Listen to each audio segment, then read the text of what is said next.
미래에서 온 선관위, 국민을 대놓고 우롱하는 것입니까?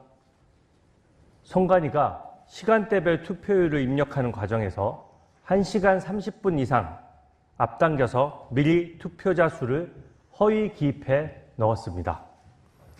선관위 직원은 미래에서 왔습니까? 타임머신을 타지 않는 이상 미래의 숫자를 미리 입력하는 것은 불가능한 일입니다.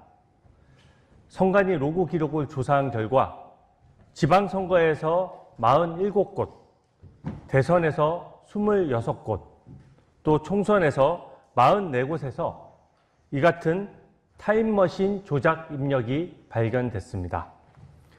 특히 타임머신 사례 중에는 여러 읍면동 투표구의 최초 입력 시간이 똑같은 경우가 있었습니다. 선관위 직원 한 명이 여러 투표소의 데이터를 한꺼번에 다량으로 허위 입력했음을 보여줍니다. 또한 미래 데이터를 조작 입력하면서 영명을 반복해서 입력하거나 다른 투표소와 똑같은 숫자를 기입한 경우도 발견됐습니다. 그동안은 잘못 입력된 데이터를 수정하는 과정에서 부정이 있었다면 이번 타임머신 조작은 애초에 계획된 부정이자 불법이었습니다. 허탈합니다. 선관위는 조직적이고 또 계획적으로 이 투표율을 조작해왔습니다.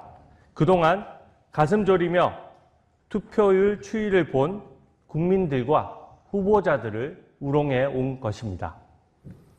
우선 합수본에 강력히 경고합니다.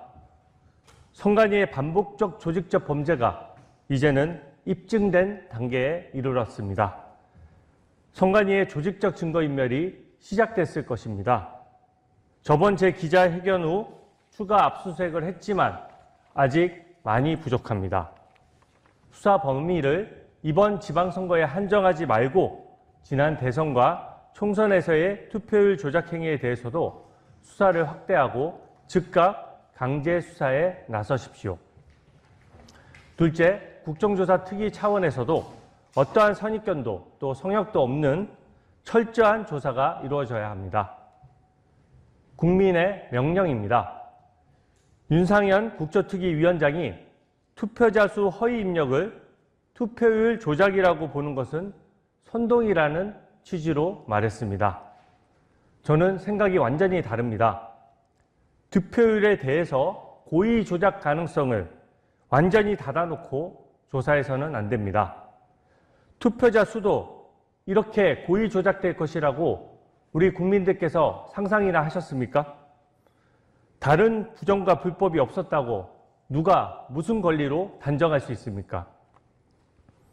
냉장고에 한 반찬통을 열었더니 다 썩어 있었다면 당연히 옆에 반찬통도 썩었는지 열어봐야 합니다. 그리고 냉장고의 다른 칸에 있던 다른 음식들도 다 점검하는 것이 당연합니다. 알고 보니 선관위라는 냉장고의 기능이 완전히 멈춰져 있었는데 어떤 음식인들 온전할 리 있겠습니까? 오늘의 타임머신 부정 사례들은 선관위의 부정과 불법이 단순 실수가 아니었음을 완벽하게 입증하는 것입니다. 단순 실수이지 고의가 아니라는 식으로 말하면서 부정선거를 음모론으로 취급하는 사람들이야말로 부정선거를 은폐하고자 하는 부정선거 은폐론자입니다. 성역 없는 특검과 국정조사로 국민이 이제 됐다고 하실 때까지 끝까지 파헤쳐야 합니다. 이상입니다. 제가 확인해 보니까 지방선거 때 했던 그 방법과 불법의 방식이 지난 대선과 총선에서 똑같이 이루어졌습니다. 그 총선 앞의 선거라고 다를까요? 저는 똑같다고 생각합니다. 선관위가 수십 년간 아무런 터치를 받지 않고 누구에게도 관리 감독을 받지 않으면서 무소불위로 국민위에 군림하다 보니까 저는 사실상 간이 배 밖에 나왔다고 생각합니다. 그렇기 때문에 모든 투표율에 있어서 이렇게 불법적으로 계속 해온 것입니다. 근데 지금 합동수사본부가 추가 압수수색을 했다고 하지만 아직까지 지방선거에 머물고 있습니다. 왜 대선과 총선에서의 불법은 뻔히 똑같이 입증됐고 똑같은 수법에 범행이 드러났는데 왜 증거인멸할 시간을 주는 것입니까? 당연히 특검이 범죄를 발견했을 때 또 특검이 아니더라도 합수본에 있는 검사나 경찰관이 불법을 발견했을 때는 즉시 증거 확보부터 나서야 한다고 생각합니다. 이번만큼은 국민들이 완벽하게 신뢰할 수 있을 만큼 뒤지고 파헤쳐야 된다. 그런 말씀을 드립니다. 선관위의 변명도 황당하다는 얘기입니다.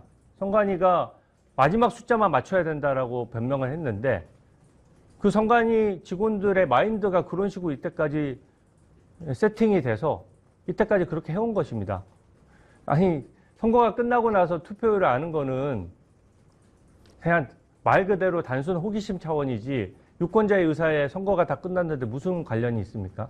정말 유권자가 참고하려는 자료는 시간대별로 투표율이 지난 선거 대비 투표가 더 많이 이루어지고 있느냐, 많이 이루어지지 않고 있느냐, 후보자나 투표자도 그걸 봐가면서 주변 사람들한테 투표를 독려하지 않습니까? 아, 지난 선거 때보다 투표자 수가 적으니까 좀 더 투표합시다. 이렇게 해왔잖아요. 근데 지금 오늘로써 이때까지 조사된 결과를 종합해보면 모든 선거에서 중간 과정의 데이터는 어느 거 하나 신뢰할 수 없다는 얘기입니다. 마지막에 숫자야 대략 맞춰놨겠죠. 그 숫자조차도 정확하지 않을 뿐더러 그 중간에 있는 숫자들은 아예 그때그때 조작하는 투표소가 많았기 때문에 실제 투표했던 추이와 상당한 차이가 났을 겁니다. 그러니까 이게 너무 황당하고 한심한 범죄 행태라고 보여지고 이번에 대해서 여기와 관여된 사람들은 모두 구속수사해야 됩니다. 여기 관여된 사람들을 입건해서 구속수사하는 일만 남았지 거기를 봐줄 이유가 뭐가 있습니까? 오히려 봐주는 것이 수사기관의 직무유기가 될 수 있기 때문에 저는 무조건 확대될 것이라고 확신합니다.